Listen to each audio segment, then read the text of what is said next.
আসসালামু আলাইকুম রহমতুল্লাহি ওয়া বারাকাতুহু। সবাইকে স্বাগতম এইচআর সাকলাইন্স টিউটোরিয়ালে। আজকে উপস্থিত হয়েছি অষ্টম গণিত ক্ষুদ্র সঞ্চয় ভবিষ্যৎ গড়ি চতুর্থ অধ্যায়ের অনুশীলনীর 10 এবং 11 নং প্রশ্নের সমাধান করে দেওয়ার জন্য। তাহলে শুরু করছি। তো 10 নং প্রশ্নটি হলো, তানজিলা 30,000 টাকা 5 বছরের জন্য, তানজিলা 30,000 টাকা 5 বছরের জন্য এবং রায়হান 20,000 টাকা 7 বছরের জন্য ব্যাংকে জমা রাখলো। এখানে ব্যক্তি হচ্ছে দুইজন, তানজিলা নামের একজন ব্যক্তি এবং রায়হান নামের একজন ব্যক্তি। তো এই দুইজন ব্যক্তি এক একজন এক এক টাকা এক এক সময়ের জন্য, কিন্তু একই মুনাফার হার, তাদের কিন্তু দুজনের মুনাফার হার আবার একই। তো দেখো যে তানজিলা 30,000 টাকা 30,000 টাকা 5 বছরের জন্য এবং রায়হান 20,000 টাকা 7 বছরের জন্য ব্যাংকে জমা রাখলো। যদি উভয়ের জন্য মুনাফার হার 8% হয়, উভয় বলতে এখানে তানজিলা এবং রায়হান দুজন ব্যক্তিকেই বোঝাচ্ছে, তাহলে তাদের দুজনের মুনাফার হার 8% হয়, তবে কে এবং কত বেশি লাভবান হবে। তার মানে বিষয়টা দেখো, আমাদের দুইজনের ক্ষেত্রেই কিন্তু যে জিনিসটা বের করতে হচ্ছে তা হলো মুনাফা। কার মুনাফা বেশি? যার মুনাফা বেশি সে বেশি কিন্তু লাভবান হবে।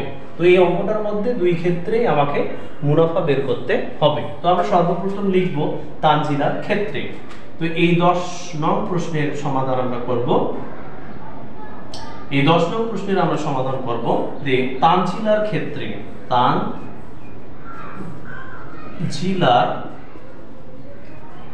ক্ষেত্রে। তো দেখো তানজিলার ক্ষেত্রে আসল টাকার পরিমাণ কত? যে আসল পি সমান হচ্ছে 30,000 টাকা। মানে তোমাদের কিন্তু 30,000 এভাবে লেখা যাবে না, এটাকে অবশ্যই অঙ্কে লিখতে হবে 30,000 টাকা। এরপরে সময় হচ্ছে কত বছর?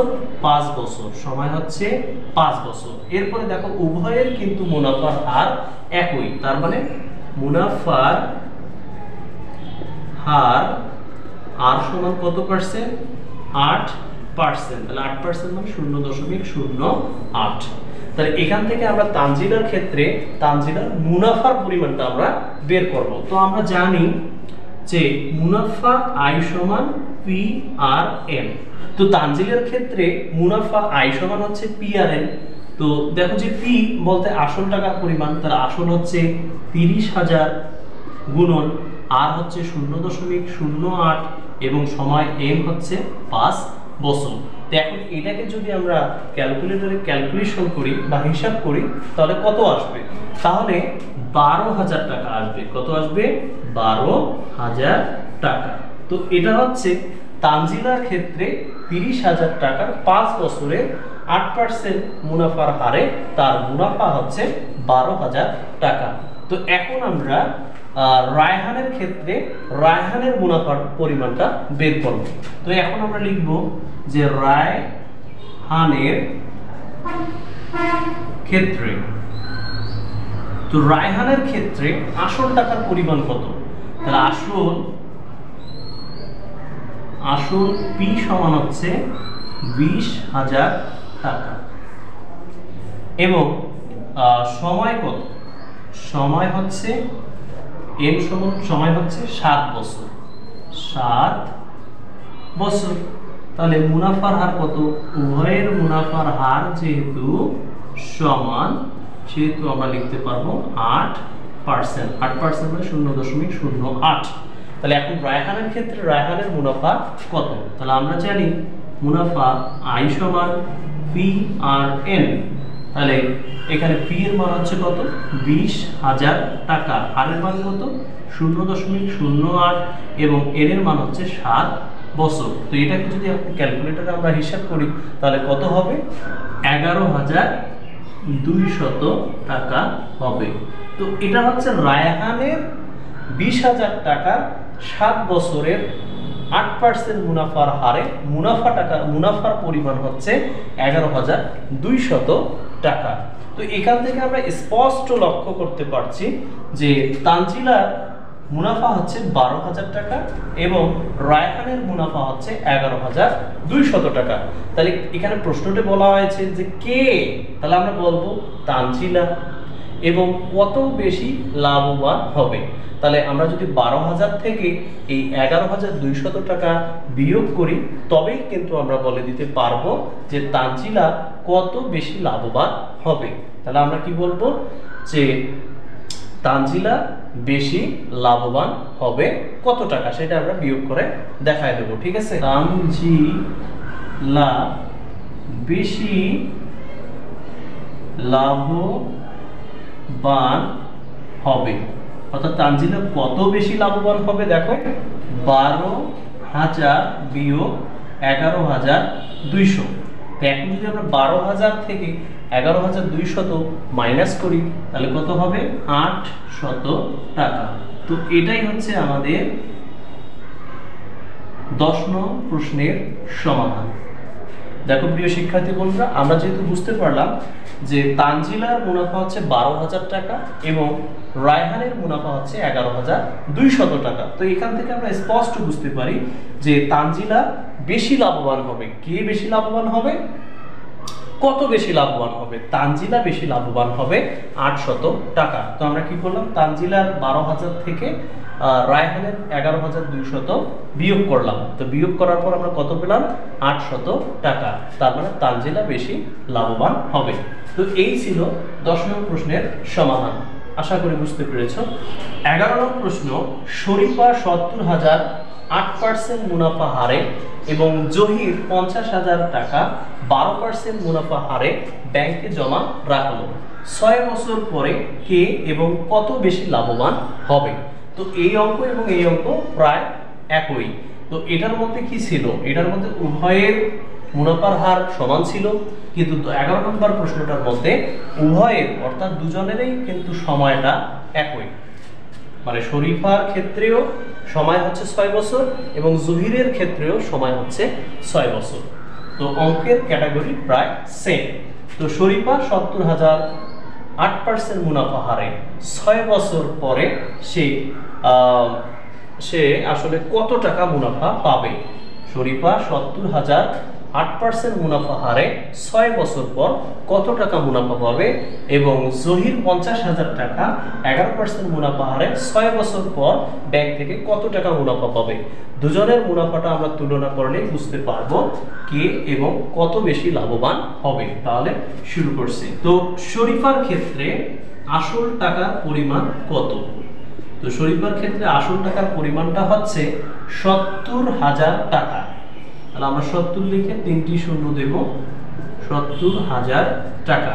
এরপরে শরীফার মুনাফার হার কত, মুনাফার হার আর সমান হচ্ছে 8%, 0.08। আর সময় হচ্ছে কত, সময় হচ্ছে 6 বছর। তাহলে আমাকে কি করতে হবে, শরীফার ক্ষেত্রে শরীফার মুনাফাটাকে বের করতে হবে। তো আমরা জানি যে মুনাফা আই সমান পি আর এম। তাহলে পি কত, পি হচ্ছে 70,000 টাকা, আর কত 0.08 এবং এন হচ্ছে কত 6 বছর। তো এটাকে যদি এখন তোমরা ক্যালকুলেটরে হিসাব করো তাহলে কত আসবে 33,600 টাকা, 33,600 টাকা। তো এটাই হচ্ছে শরীফার মুনাফা। শরীফার 70,000 টাকার 8% মুনাফা হারে 6 বছরের মুনাফা হচ্ছে 33,600 টাকা। এখন সেম ভাবে আমরা জহিরের মুনাফাটাকে বের করব। তাহলে আমরা কি লিখব যে জহিরের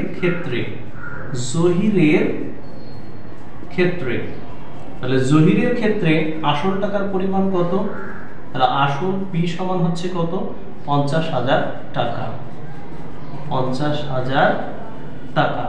এরপরে মুনাফার হার কত, মুনাফার হার সমান হচ্ছে 12%। তাহলে 12% মানে হলো 0.12।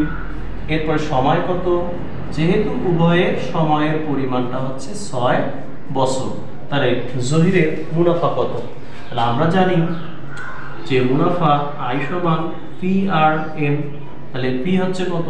পি হচ্ছে 50,000 টাকা গুণন আর হচ্ছে 0.12 এবং সময় হচ্ছে 6। তারপরে 50,000কে যদি 0.12 গুণন 6 দ্বারা গুণ করি তাহলে ক্যালকুলেটরে আসবে 36,000 টাকা। তার মানে আমরা শরীফা এবং জহিরের ক্ষেত্রে লক্ষ্য করতে পারতেছি যে শরীফার হচ্ছে 33,600 টাকা এবং জহিরের হচ্ছে 36,000 টাকা। তাহলে তোমরাই বলো কার মুনাফার পরিমাণ বেশি? অবশ্যই জহিরের মুনাফার পরিমাণটা বেশি। তাহলে আমরা বুঝতেই পারতেছি কে জহির, কে জহির কত বেশি লাভবান হবে সেটা আমরা 36,000 থেকে 3,600 টাকা বিয়োগ করলে পেয়ে যাচ্ছি। তাহলে এটার জন্য আমরা এখন লিখব জহির বেশি লাভবান হবে। সে কত টাকা বেশি লাভবান হবে? তাহলে দেখো 36,000 বিয়োগ 33,600। তাহলে 36,000 থেকে আমরা যদি 33,600 বিয়োগ করি তাহলে বিয়োগফল কত আসবে? 2,400 টাকা। তাহলে জহির বেশি লাভবান হবে। কত টাকা বেশি লাভবান হবে? 2,400 টাকা। তো এই ছিল আজকের 10 এবং 11 নং প্রশ্নের সমাধান।